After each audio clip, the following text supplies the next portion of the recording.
লেখার শুরুতেই সাংবাদিক আসিফ নজরুল লেখেন, মাওলানা দেলোয়ার হোসেন সাঈদী বিরোধী সাম্প্রতিক গণবিক্ষোভের মধ্য দিয়ে দেশে মওদুদিবাদ এবং ধর্ম ব্যবসার রাজনীতির অগ্রহণযোগ্যতা আবারও প্রমাণিত হয়েছে। সিলেট, ঢাকা, চট্টগ্রাম সহ দেশের বিভিন্ন স্থানে জামাতের মঞ্চনায়ক সাঈদীর বিরুদ্ধে স্বতঃস্ফূর্তভাবে জনমত গড়ে উঠেছে। পিরোজপুরের এই মাওলানার জীবনে বিতর্কের সূচনা আগে থেকেই। শর্ষিনা মাদ্রাসায় পঞ্চম ক্লাসের ছাত্র থাকাকালীন অবস্থায় জামাত রাজনীতি সংশ্লিষ্ট থাকার সন্দেহে তাকে মাদ্রাসা থেকে বের করে দেওয়া হয়। তারপর তিনি লেখেন, শর্ষিনা মাদ্রাসার পর তিনি খুলনা আলিয়া মাদ্রাসায় ভর্তি হন। সে মাদ্রাসা থেকে তিনি কামেল পাশ আদৌ করেছেন কিনা এ নিয়ে দেশের আলেম সমাজের প্রচুর সন্দেহ রয়েছে।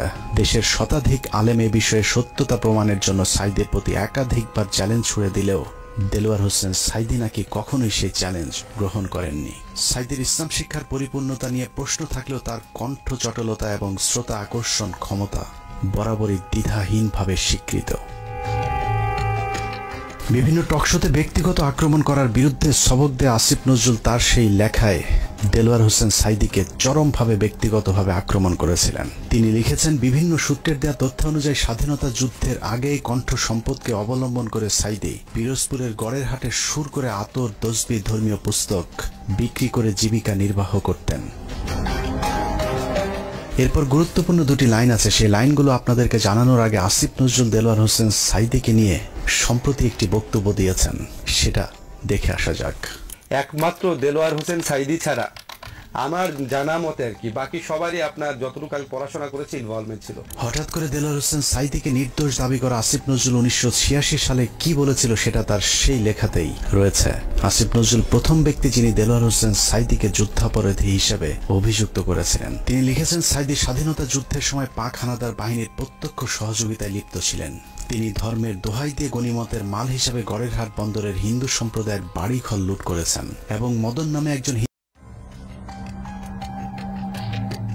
গান আমার কেন রাগ করছে, আমার সাথে এত শ্রদ্ধা সম্মান নিয়ে কথা বলতো কেমন লাগে বলো, না তো আমি এখনই আসতাম। ঠিক আছে, এখন আসলে আমার রোজা থাকবে না। গান আমার কেন রাগ করছে, আমার সাথে এত শ্রদ্ধা সম্মান নিয়ে কথা বলতো কেমন লাগে বলো, না তো আমি এখনই আসতাম। আমার জাস্ট বুকটা ভেঙে গেছে। এইভাবে মানুষ বিজয় উদযাপন করে। আসলাম মোহাম্মদ নজরুল ইসলাম, যাকে আপনারা চেনেন আসিফ নজরুল নামে। মোহাম্মদ নজরুল ইসলাম নাম পাল্টে যেভাবে আসিফ নজরুল হয়েছেন, ঠিক একইভাবে খোলস পাল্টে এক এক সময় এক এক পাত্রে হাজির হয়েছেন। পাত্র আলাদা হলেও পাত্রী হিসেবে আসিফ নজরুল সবখানে ফিট। কতটা ফিট সেটা জানতে আজকের পুরো অনুসন্ধান। আসিফ নজরুল স্যার, তুমি আসলে কার? কথায় আছে প্রয়োজনীয়তায় উদ্ভাবনের জনক। আসিফ নজরুল স্যারকে নিয়ে আজকের অনুসন্ধানটাও প্রয়োজনের প্রেক্ষিতেই করতে হয়েছে। অনেক জরুরি ইস্যুর মাঝেও আসিফ নজরুল স্যারের ইস্যুটাকে প্রাধান্য দিতে হয়েছে, কারণ তার হাতে আমাদের ভবিষ্যৎ গড়ার দায়িত্ব দিয়েছি আমরা। ইতিহাস গড়ার পথে যাত্রা করা ট্রেনের চালক যদি ভুল পথে যাত্রা করে, তাহলে এই জাতি আর কখনোই গন্তব্যে পৌঁছতে পারবে না। আসিফ নজরুল ওরফে নজরুল ইসলামকে সামনে রেখে সুখের স্বপ্ন নিয়ে 18 কোটি যাত্রী যে ট্রেনে চেপে বসেছে, সেই ট্রেন ভবিষ্যতে কোন দিকে যাবে সেটা অনুমান করতে চালকের অতীত সম্পর্কে একটু জেনে আসা বাঞ্ছনীয়। আসিফ নজরুলের অতীত কেমন সেটা জানার আগে ভারতীয় গোয়েন্দা সংস্থা বাংলাদেশে কিভাবে তাদের অপতৎপরতা চালায় সেটা একটু বুঝে আসতে হবে। বাংলাদেশের রয়ের প্ল্যান অনুযায়ী মোট 3টি লেয়ার কাজ করে। প্ল্যান এ সরাসরি ভারতের পক্ষে ঘোষণা দিয়ে কাজ করা, যেটা গেল 15 বছর আওয়ামী লীগ এবং হিন্দুরা করেছেন। রাষ্ট্রীয় গুরুত্বপূর্ণ প্রতিষ্ঠানগুলোতে বড় বড় পদ পদবি নিয়ে এরা সরাসরি ভারতের এজেন্ডা বাস্তবায়ন করেছে বাংলাদেশে। এমনকি শেখ হাসিনা নিজে ঘোষণা দিয়ে ভারতের পক্ষে কাজ করার কথা স্বীকার করেছেন। আমরা ভারতকে যে দিয়েছি সেটা ভারত সারা জীবন মনে রাখবে। দ্বিতীয় লেয়ারে থাকা রয়ের সদস্যরা কাজ করে গোপনে।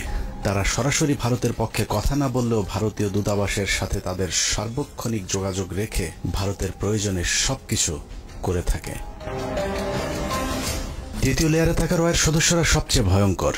এদেরকে সাধারণ দৃষ্টিতে দেখে মনে হবে প্রচন্ড ভারত বিরোধী, কিন্তু গোয়েন্দাদের প্রথম দুটি লেয়ার যখন অকৃতকার্য হয়, তখন সবশেষ লেয়ারটি কৌশলে দাঁড়িয়ে যায়। আর এই লেয়ারে যারা থাকে তাদের পরিচয় যখন প্রকাশ পায়, তখন আসলে কিছুই করার থাকে না, যে কারণে এদের ব্যাপারে অতি সাবধানী হওয়া অত্যন্ত জরুরি। এই শ্রেণীর ভারতীয় এজেন্টদেরকে সবচেয়ে বেশি কৌশলী হতে হয়, কারণ তাদেরকে ডুয়েল রোল প্লে করে দুই পক্ষকেই খুশি রাখতে হয়। এই ধরনের গোয়েন্দা এজেন্ট নির্বাচনে ভারতীয় গোয়েন্দাদের কিছু সুনির্দিষ্ট চাহিদা থাকে। এসব ক্ষেত্রে যারা অমি চেতনাধারী, দুশ্চরিত্র, ইসলাম বিদ্বেষী এমন ধরনের সব ব্যক্তিদেরকে বাছাই করা হয়। অন্তরে আওয়ামী চেতনা লালন করলেও প্রকাশ্যে তাদেরকে বিপরীত রূপে আত্মপ্রকাশ করানো হয়। এ ধরনের এজেন্ট তৈরিতে 1 যুগ 2 যুগ, আবার কখনো তারও বেশি সময় লেগে যায়, যাতে তাদের পেছনের ইতিহাস মানুষ ভুলে যায়। দেখতে কিছুটা নিষ্পাপ, শ্রুতিমধুর, বাকপটু গোছের এসব এজেন্টদেরকে দিয়ে কখনো কখনো সাধারণ ভারত বিরোধীদের চাইতেও কঠোর ভাষায় ভারতকে আক্রমণ করানো হয়, যা দেখে মনে হবে এরা প্রচন্ড ভারত বিরোধী। আর এভাবেই তাদেরকে ভারত বিরোধী শিবিরে ধীরে ধীরে জনপ্রিয় করে তোলা হয়। এবং অত্যন্ত যৌক্তিক কারণে আজকে ভারতের বিরুদ্ধে আমাদের স্বাধীনতার ডাক দিতে হবে, ভারতের বিরুদ্ধে আমাদের সার্বভৌমত্বের ডাক দিতে হবে। আসিফ নজরুল ভারতের সেই দীর্ঘমেয়াদী প্ল্যান সি এর অংশ কিনা সেটা বুঝতে আমাদেরকে আরো 32 বছর পেছন থেকে শুরু করতে হবে। 19 জানুয়ারি 1992। 1975-এর 15 আগস্ট থেকে 1981 সাল পর্যন্ত 6 বছর ভারতীয় মগজ ধোলাইয়ের পর দেশে ফেরেন শেখ হাসিনা।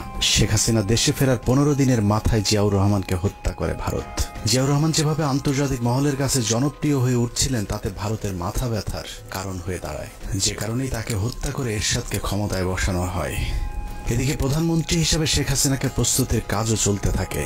1990 সালে এরশাদের পতনের পর ভারতের ইচ্ছে ছিল শেখ হাসিনাকে প্রধানমন্ত্রী বানানোর, কিন্তু 1991 সালে নির্বাচনে সবাইকে অবাক করে দিয়ে বাংলাদেশের মানুষ বেগম খালেদা জিয়াকে প্রধানমন্ত্রী নির্বাচিত করেন। 1991 সালে খালেদা জিয়া প্রধানমন্ত্রী হবার বছর না ঘুরতেই শুরু হয় ভারতের প্রথম চক্রান্ত। 1992 সালের শুরুতেই শুরু হয় দেশকে বিভাজনের মুখে ঠেলে দেওয়ার প্রথম ভারতীয় অভিযান। ভারতীয় চর জাহানারা ইমামকে সামনে রেখে প্রতিষ্ঠা করা হয় 71-এর ঘাতক দালাল নির্মূল কমিটি এঘাদানিক। শুরু হয় বিভাজনের রাজনীতি। শেখ মুজিবের সময়ে কথিত যুদ্ধাপরাধের মীমাংসিত একটি বিষয়কে সামনে এনে পুরো জাতিকে স্বাধীনতার পক্ষ আর বিপক্ষের 2 ভাগে ভাগ করে দেওয়া হয়।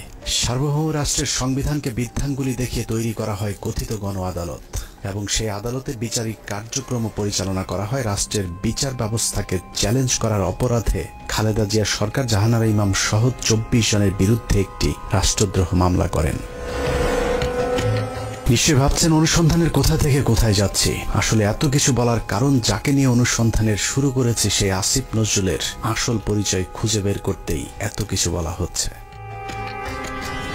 1992 সালে খালেদা জিয়ার সরকার প্রথম ভারতের যে ষড়যন্ত্র রুখে দিয়েছিলেন, সেই ষড়যন্ত্রের উদ্যোক্তাদের মধ্যে অন্যতম ছিলেন জাহানারা ইমাম, শাহরিয়ার কবির, মুনতাসির মামুন এবং ভারতীয় গুপ্তচর আসিফ নজরুল। জাহানারা ইমামকে প্রধান আসামি করে খালেদা জিয়ার সরকার যে রাষ্ট্রদ্রোহ মামলাটি করেছিল, সেই মামলার অন্যতম একজন আসামি ছিলেন আমাদের আজকের আসিফ নজরুল ওরফে মোহাম্মদ নজরুল ইসলাম। আসিফ নজরুল এখন নাম করা কলাম লেখক, তাকে নিয়োগ করা হলো। আপনারা জেনে খুশি হবেন, আসিফ নজরুলের আদর্শিক গুরুর নাম জনাব শাহরিয়ার কবির। শাহরিয়ার কবির যখন সাপ্তাহিক বিচিত্রার সম্পাদক, আসিফ নজরুল ছিলেন তার প্রধান